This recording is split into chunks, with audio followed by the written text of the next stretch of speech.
La parole est à Monsieur Alexis Corbière. Oui, Monsieur le ministre, je souhaite attirer votre attention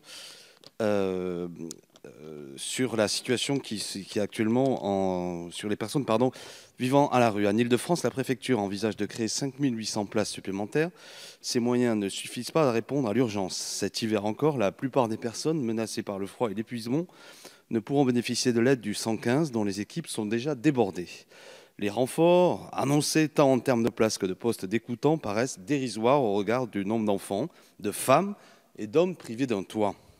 La répartition géographique des lits supplémentaires annoncés pose également question. Le département de la Seine-Saint-Denis, pourtant déjà touché par l'urgence sociale, ne bénéficiera que de 700 places supplémentaires. À Paris, c'est pourtant 4 fois plus. Ce déséquilibre, que je juge absurde, ne repose sur aucune réalité de terrain. Les statistiques d'appel au standard départemental 115 de Seine-Saint-Denis, géré par Interlogement 93, le prouvent. En 2017, plus de 16 000 personnes ont composé ce numéro, mais près de 6 000 d'entre elles n'ont jamais obtenu de réponse favorable. Pire, on estime à près de 80% le taux de non-retour à l'hébergement d'urgence dans ce département où l'État n'est même pas capable, en réalité, de déterminer le nombre réel d'habitants. Les rapports s'accumulent pour alerter sur le manque de moyens dont souffre la Seine-Saint-Denis. Le Premier ministre lui-même a reconnu que notre département concentrait des difficultés qu'il était urgent de combattre. Or, force est de constater que les annonces du préfet d'Île-de-France pour répondre à l'urgence hivernale ne vont pas dans ce sens. Une fois encore, la Seine-Saint-Denis a besoin de plus mais recevra moins. Il ne s'agit pas, dans ma demande, de charité ni d'a priori idéologique. Il s'agit simplement de respecter la loi française ainsi que les grandes conventions internationales dont nous sommes signataires et qui n'ont finalement d'autre finalité que de préserver les droits de l'enfant, de la femme et de l'homme. Je vous demande donc pourquoi y a-t-il si peu de places d'accueil cet hiver en Seine-Saint-Denis alors qu'autant de vies humaines sont déjà en péril dans les rues de notre département. Je vous remercie. Monsieur le ministre, vous avez la parole. Merci, Monsieur le Président, Monsieur le député Corbière. D'abord, je voudrais vous remercier de votre question et d'appeler notre attention sur cette question qui est évidemment très importante et que nous avons tous en partage et en inquiétude, si je peux dire. Je voudrais commencer par rappeler, même si ça n'est pas un satisfecit, parce que la situation, vous la décrivez assez justement, que quand même que le sujet, parce que le sujet est éminemment complexe, que jamais aucun gouvernement n'a fait autant en matière de lutte contre le fait d'être sans abri. L'État finance et gère avec les associations 136 000 places pérennes tout au long de l'année. Je le répète, c'est un niveau historique de mobilisation. Même si j'entends ce que vous dites, que ça ne peut ne pas être encore suffisant, mais c'est un niveau historique, une progression historique. Le budget de l'hébergement d'urgence sera une nouvelle fois en hausse en 2019 et je rappelle que le gouvernement a pérennisé 5 000 places d'hébergement d'urgence à la sortie de l'hiver dernier, dont 1 900 en Île-de-France. Pour cet hiver, nous avons préparé en amont un plan d'action en lien avec les associations, les services de l'État et les collectivités. Julien de Normandie a réuni les associations à 2 reprises, le 19 octobre et le 23 novembre dernier, afin de leur présenter et d'échanger sur ce plan. Ils se réuniront chaque mois. La campagne hivernale a démarré depuis un peu plus de 3 semaines désormais.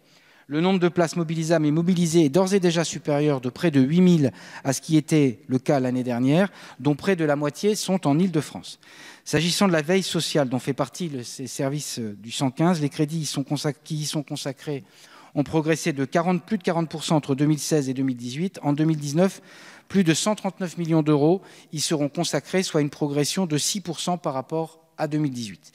S'agissant particulièrement des maraudes, essentiellement pour aller vers les personnes les plus précaires, le gouvernement s'est engagé à les renforcer durant cette période hivernale, mais aussi tout au long de l'année. On sait que la période hivernale est une période particulière, mais le reste de l'année est une période aussi importante sur laquelle il faut être en veille. 5 millions d'euros supplémentaires sont prévus en 2019 et le nécessaire a été fait pour que ce renforcement soit déjà effectif. En ce qui concerne le déséquilibre sur lequel vous nous interrogez plus particulièrement, que vous évoquez entre Paris et la Seine-Saint-Denis, je peux vous dire que 728 places supplémentaires sont mobilisables en Seine-Saint-Denis pour la période hivernale à l'issue d'un appel à candidature lancé par les services de l'État. Ce département auquel le gouvernement accorde toute son attention, comme vous l'avez rappelé, est le deuxième en termes de places mobilisées dans ce cadre en Île-de-France, après Paris, où un peu plus de 3 000 places sont mobilisables. Ce chiffre doit être mis en relation avec le nombre de demandes exprimées, qui est, en ce début d'hiver, largement inférieur en Seine-Saint-Denis qu'à Paris. Par ailleurs, la Seine-Saint-Denis concentre aujourd'hui davantage les nuitées hôtelières pour la famille que Paris, avec 5,7 places pour 1000 habitants en Seine-Saint-Denis contre 2,8 à Paris. Le gouvernement veille donc, dans le cadre de l'action conduite à l'échelle de l'Île-de-France, à ce que l'offre d'hébergement ne soit pas concentrée dans les départements connaissant déjà d'importantes difficultés. Et je sais que nous nous rejoindrons, ou j'espère que nous nous rejoindrons là-dessus. Merci. Vous avez la parole, Monsieur Corbière.